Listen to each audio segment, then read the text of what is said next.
गुरुजी जैसे कुछ लोग कहते हैं कि परमात्मा हमारे हृदय के अंदर है। हाँ जी। तो कुछ जैसे मायावादी लोग वो कहते हैं कि अगर भगवान हमारे परमात्मा रूप में हमारे हृदय में है तो फिर मूर्ख लोग जो होते हैं वो भगवान को मंदिर में भगवान को मंदिर में खोजते हैं। तो गुरुजी इस कंटेक्स्ट के अंदर मंदिर में जाना क्यों जरूरी होता है? देखिए, भगवान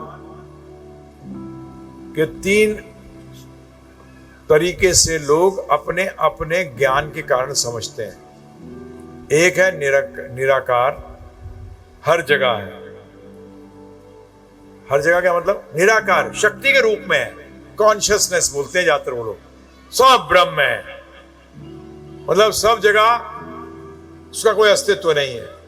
दूसरा है, तो क्या इंग्लिश का शब्द है, हिंदी में कौन ट्रांसलेट करेगा? लोकलाइज्ड, स्थानीय, कण कण में विराजमान है, वो स्थानीय जो है वो है परमात्मा। और तीसरा है साकार। तो भगवान 3 अवस्थाओं में है, निराकार, लोकलाइज्ड अर्थात स्थानीय, स्थान का मतलब हृदय में भी, कण कण में भी, शक्ति के रूप में नहीं है, स्वरूप के रूप में लोकलाइज्ड है अलग अलग जगह पे। और तीसरा एक जो कि वैकुंठ में विराजते हैं। अब अगर भगवान सब जगह है तो फिर मंदिर में क्यों नहीं है? भगवान यदि सब जगह है तो मंदिर में क्यों नहीं? यदि परमात्मा हर कण कण में है तो फिर अर्च विग्रह में क्यों नहीं है? और भगवान अनंत है, अर्थात वैकुंठ में होकर भी वो जहां चाहे आ सकते हैं। जैसे कि आपकी जानकारी के लिए, मायावादियों का सबसे बड़ा प्रॉब्लम है कि वो मानते ही नहीं है कि वो साकार को हमारे साथ जोड़ते हैं। अरे साकार होते ही तो देखो लिमिटेड हो गए आप। उनका प्रॉब्लम वहां आता है, परंतु वो रियलाइज नहीं करते कि वो सीमित होते हुए भी अनंत है और अनंत होते हुए भी सीमित है, जो मैंने एग्जाम्पल दिया हुआ है। तो बेसिक फैक्ट यह है कि मायावादियों के साथ ये प्रॉब्लम आ जाती है, और परमात्मावादियों के साथ ये आ जाती है। तो कण कण में विराजमान है, वो एक जगह कैसे है? ये 3 अवस्थाएं हैं उस परम सत्य को समझने की, और वो आप जितने भी आपका पात्रता होती है उसके हिसाब से आप इन 3 को समझते हो। तो मेरा एक उदाहरण दिया हुआ है कि मायावादी के साथ या किसी के साथ जो भगवान के स्वरूप के अंदर विश्वास नहीं करता, उसे पहला प्रश्न करना चाहिए कि परम सत्य, भगवान मत बोलना, भगवान बोलते ही स्वरूप आता है जिसमें 6 ऐश्वर्य हैं, उनमें से एक ऐश्वर्य सुंदरता है। अगर वो सही मायावादी होगा तो वो भगवान शब्द को एक्सेप्ट नहीं करेगा। आजकल के सही मायावादी बड़े कम मिलते हैं। अगर वो सही मायावादी है तो वो भगवान शब्द को एक्सेप्ट, क्योंकि भगवान शब्द को एक्सेप्ट करते ही स्वरूप आ गया। क्योंकि भगवान एक भग क्या है? एक ऐश्वर्य है सुंदरता, और सुंदरता क्या होता है? साकार या निराकार? साकार। सुंदरता साकार का विशेषता है। तो पहली चीज बोलिए परम सत्य। क्या बोलिए? परम सत्य जिसे सारे सत्य आए।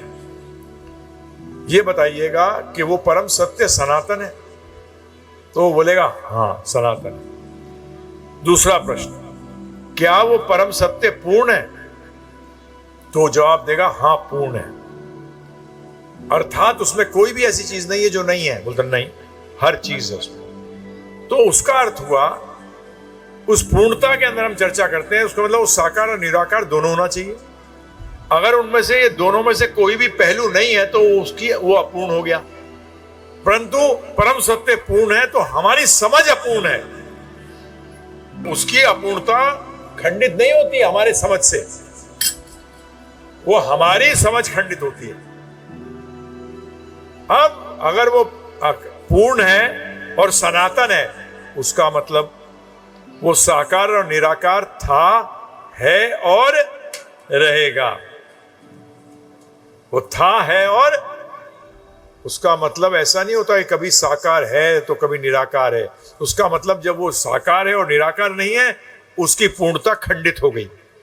और अगर वो निराकार है होता है, अगर वो साकार है, अगर वो निराकार है और साकार नहीं है, उस टाइम फिर पूर्णता खंडित हो गई। ऐसा हो ही नहीं सकता। इसलिए जो परम सत्य है वो साकार भी है और निराकार भी है। और तीसरा एक और है, कि वो स्थानीय भी है, लोकलाइज्ड भी है। ये तीन अवस्था भागवत बताती है। ब्रह्मेति परमात्मेति भगवानेति शब्दते। ये हमारे पात्रता के अनुसार हमें समझ में आता है। परंतु मायावादियों के साथ बहुत बड़ी प्रॉब्लम है। अब वो क्या प्रॉब्लम है वो ही जाने। ईगो की परिकाष्ठा है, क्योंकि ये बुद्धिज्म का पार्ट है। किसका पार्ट है? बुद्धिज्म का। बुद्धिस्ट नहीं मानते, वो मानते सब कुछ जीरो है। और आदि शंकराचार्य जी ने कहा जीरो नहीं है, जीरो विद वैल्यू है। तो उसका मतलब एक किस्म से जीरो ही है। तो इसलिए वो जवाब नहीं दे पाते बहुत चीजों का। जैसे कहते हैं आप रस्सी को सांप समझ रहे हैं, वहां भी द्वैत आ गया। रस्सी को सांप कौन समझ रहा है? रस्सी सांप अलग हो गई और व्यक्ति समझने वाला अलग हो गया, द्वैत आ गया। बूंद जाके समुद्र में मिल जाती है और एक हो जाती है। ये बूंद और समुद्र अलग अलग कैसे थे? दूसरा पार्ट, अगर विज्ञान में जाएं तो बूंद को हम मॉलिक्यूल मानते हैं और मॉलिक्यूल जाके समुद्र में जाकर मॉलिक्यूल अपने अस्तित्व को खोता नहीं है, आपको नजर नहीं आ रहा। और आप ही के समुद्र के अंदर बहुत सारी मछलियां भी हैं। उसका मतलब वहां भी द्वैत है, अद्वैत। तो ये इनके पास एग्जाम्पल भी नहीं है। इनका कोई भी एग्जाम्पल जो है वो क्योंकि उसमें द्वैत आता ही है। मुक्ति किसको, किसकी मुक्ति होगी? नहीं नहीं, वो आप लोगों को अभी समझ में नहीं आया। अरे भाई साहब, फिर मुक्ति शब्द क्यों है? अरे कोई होगा वही तो मुक्त होगा। उसका मतलब बद अवस्था भी है और मुक्त अवस्था भी है। बद अवस्था में क्या होगा और मुक्त अवस्था में क्या होगा? बद अवस्था में वो फंसा हुआ है, मुक्त अवस्था में फंसने के बाहर है। तो आप ये बताइए, बद अवस्था में उसके पास व्यष्टि है और जब वो मुक्त हो जाता है, व्यष्टि खत्म हो जाती है, तो फिर आनंद कौन लेगा? तो उनके पास आंसर्स, फिर वो कहते हैं अभी आप ज्ञान लिए जाओ। ज्ञान लोगे, उससे आप जब ब्रह्म हो जाओगे तो समझ में आएगा। तो ब्रह्म तो होता ही नहीं है, क्योंकि ब्रह्म तो एक है। अब प्रश्न उठता है कि अगर हम सब ब्रह्म है, ब्रह्म का मतलब हमारी कोई भी व्यष्टि नहीं है, इंडिविजुअलिटी नहीं है, तो उसका मतलब अगर ये मुक्त होते हैं तो मेरे को भी होना चाहिए, क्योंकि हम अलग तो है ही नहीं। उसका मतलब एक व्यक्ति अगर मुक्त हो जाए तो सब मुक्त हो गए, ऐसा होता नहीं है। उसका मतलब सबकी अपनी व्यष्टि है। तो ये इनके पास जो क्वेश्चंस हैं, उनके इन्हीं के पास आंसर नहीं है।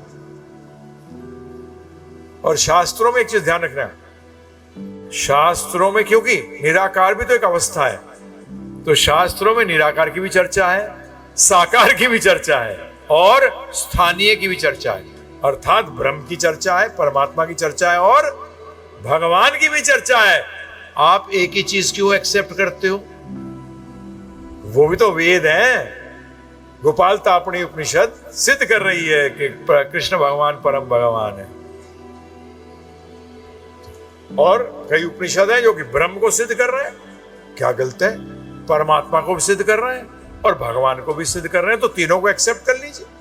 जब ही चैतन्य महाप्रभु ने तीनों को बोला एक्सेप्ट करने के लिए, वेद कहते थे तीनों को एक्सेप्ट करिए, क्यों नहीं एक्सेप्ट करते? तो इसलिए कंप्लीट यही है। और इस स्टेज पे पहुंचने के लिए हम लोग पहुंच चुके हैं। पिछले जन्मों में हमने ये जो सब मायाभात फायाभात था, ये सब कर चुके हैं। जब बहु नाम जन्म नाम अंते, अर्थात बहुत जन्मों के बाद अंत में ज्ञानवान, जिसने ब्रह्म का भी ज्ञान ले लिया, परमात्मा का भी ज्ञान ले लिया, भगवान का भी ज्ञान ले लिया, जब ये तीनों ज्ञान ले लिया, फिर वो शरण में आता है मेरे, जान के ये बाकी सब जो है ये भी उसी परम की अनुभूतियां हैं।